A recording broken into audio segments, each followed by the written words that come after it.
The old house stood on a hill overlooking the town. It had been empty for years, and people said it was haunted. One night, a group of friends decided to explore the house. They climbed the hill and crept through the overgrown yard. The front door was unlocked, and they slipped inside. The house was dark and dusty. Moonlight streamed through the windows, casting long shadows.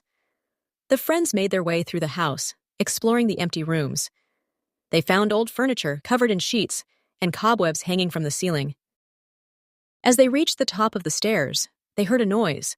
It sounded like a whisper, but they couldn't make out what it was saying. They stopped and listened, but the noise had stopped. They continued up the stairs and into a long hallway. The doors to the rooms on either side were closed. They walked down the hallway, trying the doors. They were all locked. At the end of the hallway, they found a door that was slightly ajar.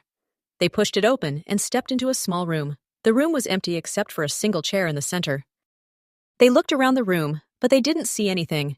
Then they heard the whisper again. It was coming from behind them. They turned around, and they saw a figure standing in the doorway. It was tall and thin, and it was wearing a long white dress. Its face was pale and its eyes were black. The figure floated towards them, and they backed away. They were terrified. They turned and ran, but the figure was too fast. It caught up to them and grabbed one of the friends. The friend screamed, and the others turned to help. But the figure was too strong. It pulled the friend into the room and slammed the door shut.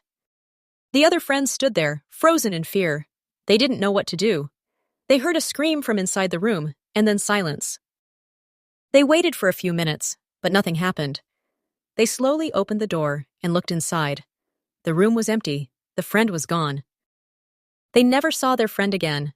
They never went back to the old house, and they never forgot the whisper.